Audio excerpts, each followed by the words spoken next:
Classic மேல்நிலைப் பள்ளியின் சார்பாக அனைவருக்கும் வணக்கம். 10ஆம் வகுப்பு தமிழ் படிவம் பற்றி பார்க்கலாம் வாங்க. படிவம் எழுதுவது எப்படி? படிவம் நமக்கு 4 வகையாக கொடுத்துருக்காங்க.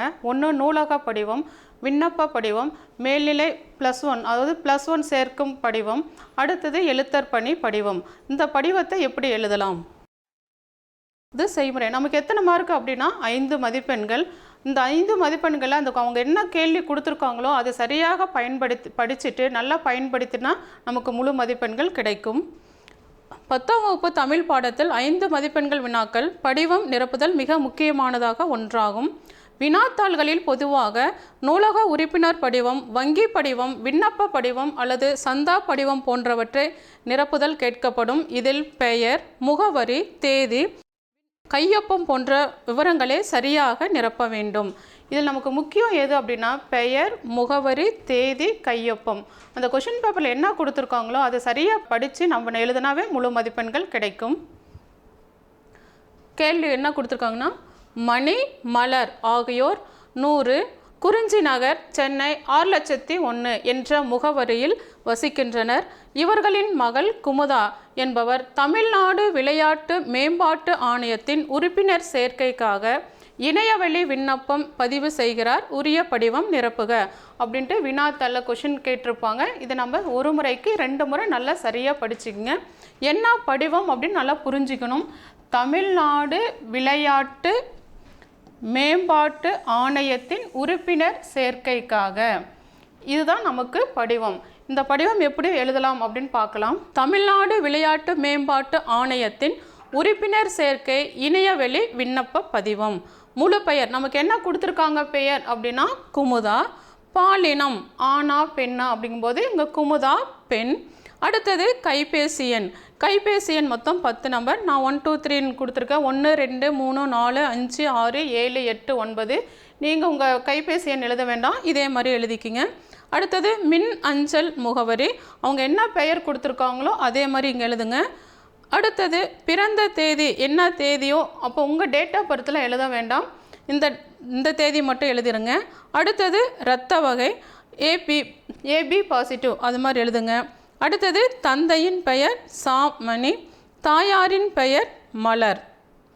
அவங்க கொஷின் பேப்பரில் என்ன கொடுத்துருக்காங்களோ அது சரியாக படித்து நீங்கள் எழுதணும். அடுத்தது தொடர்பு முகவரி, கதவு எண், தெருவின் பெயர், கிராமம் அல்லது நகரத்தின் பெயர். அப்போ நமக்கு என்ன கொஷின் பேப்பரில் கொடுத்துருக்காங்க அப்படின்னா கதவு எண் என்ன 100, தெருவின் பெயர் என்ன குறிஞ்சி நகர், கிராமம் அல்லது நகரத்தின் பெயர் கிராமமா அல்லது நகரமா. இங்கே நகரம் சென்னைன்னு போட்டாச்சு. அடுத்தது மாவட்டம் என்ன அப்படின்னா சென்னை. அடுத்தது அஞ்சல் குறியீட்டு எண். கண்டிப்பாக அவங்க அஞ்சல் குறியீட்டு எண் கொடுத்துருப்பாங்க. இல்லை அப்படின்னா நீங்கள் 6 இலக்கில் நம்பர் போட்டுங்க. 6,01,000. அடுத்தது நிரந்தர முகவரி. நிரந்தர முகவரியும் அதே தான். கதவு எண் 100, தெருவின் பெயர் குறிஞ்சி நகர், கிராமம் அல்லது நகரத்தின் பெயர் அப்படின்னா சென்னை, மாவட்டம் சென்னை, அஞ்சல் குறியீட்டு எண் எப்படின்னா 6,01,000. அடுத்ததாக மாநிலம் என்ன அப்படின்னு கேட்டிருக்காங்க. மாநிலம் தமிழ்நாடு. அடுத்தது இனம் இந்தியன். அடுத்தது ஆதார் எண். ஆதார் எண் மொத்தம் 12 நம்பர். அதில் முதல் 4, அடுத்த 4 கொஞ்சம் கேப் விட்டு எழுதிக்கிங்க. ஆதார் நம்பர் நீங்கள் எழுத வேண்டாம், இது மாதிரி இன்ட்டு போட்டுருங்க. அடுத்தது உங்கள் புகைப்படத்தை பதிவேற்றவும், நம்ம அப்படியே விட்டுடலாம். அடுத்தது கடவுச்சொல்.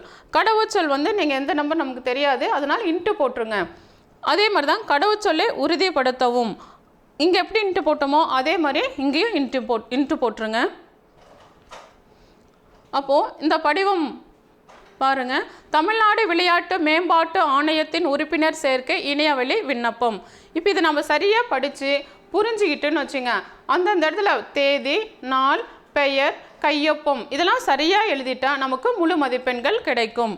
பெயர், பாலினம், கைபேசி, மின் அஞ்சல், பிறந்த தேதி, இரத்த வகை, தந்தையின் பெயர், தாயாரின் பெயர். அடுத்தது தொடர்பு முகவரி. அடுத்தது நிரந்தர முகவரி.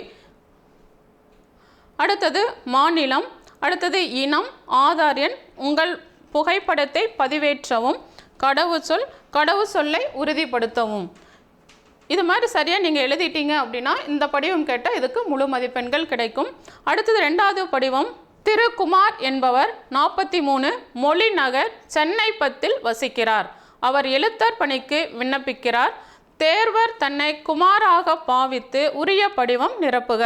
அங்கே என்ன பெயர் கொடுத்துருக்காங்களோ அதே மாதிரி நாமளும் எழுதணும். பணி வாய்ப்பு வேண்டி தன் விவர படிவத்தை நிரப்புதல். பணிக்காக இந்த படிவம் நம்ம எழுதுகிறோம். அங்கே பெயர் குமார். நம்ம கொஸ்டின் பேப்பரில் என்ன கொடுத்துருக்காங்க அப்படின்னா குமார்னு கொடுத்துருக்காங்க, அதனால் நம்ம குமார்னு எழுதியிருக்கிறோம். அடுத்தது பாலினம் ஆண். அடுத்தது பிறந்த நாள் மற்றும் வயது. எப்போ அப்படின்னா நம்முடைய டேட் ஆஃப் பர்த் இங்கே எழுதணும். அடுத்தது தேசிய இனம் பெற்றோர் பாதுகாவலர் பெயர்கள் அப்படிங்கும்போது இந்தியன். அடுத்தது வீட்டு முகவரி நமக்கு என்னென்னு கொடுத்துருக்காங்கன்னா 43 மொழி நகர் சென்னை 10 வசிக்கிறார். அது அப்படியே நம்ம எழுதிடலாம். அடுத்தது கைபேசி எண் 10 நம்பர் நாம் எழுதியிருக்கணும். அடுத்தது 10ஆம் வகுப்பில் பெற்ற மதிப்பெண்கள் எத்தனை மதிப்பெண்கள் அப்படின்னு இங்கே 410 போட்டிருக்கேன், நீங்கள் எவ்வளோ வேணாலும் போட்டுக்கலாம். அடுத்தது தாய்மொழி தமிழ். என்ன அவங்களுடைய மொழி என்ன அப்படின்னா தமிழ் மொழி. அடுத்தது பயின்ற மொழிகள். அவங்களுக்கு என்னென்ன மொழி தெரியும் அப்படின்னா தமிழ் ஆங்கிலம் தெரியும். அடுத்தது தட்டச்சு. எதில் என்ன கற்றுருக்காங்க அப்படின்னா தமிழ் ஆங்கிலம் உயர்நிலையை தெரிஞ்சு வச்சுருக்காங்க. அடுத்தது கணினி. பட்டயம். பட்டயம் அப்படின்னா சான்றிதழ். சான்றிதழ்னா நான் இந்த படிப்பு படிச்சிருக்கேன் அப்படிங்கிறதுக்காக சான்றிதழ். அடுத்தது மேற்கண்ட விவரங்கள் அனைத்தும் உண்மை என உறுதி கூறுகின்றேன். தங்கள் நிறுவனத்தில் எழுத்தர் அல்லது தட்டச்சர் பணியை தந்தால் எனது பணியை சிறப்பாகவும் உண்மையாகவும் செய்வேன் என உறுதியளிக்கின்றேன்.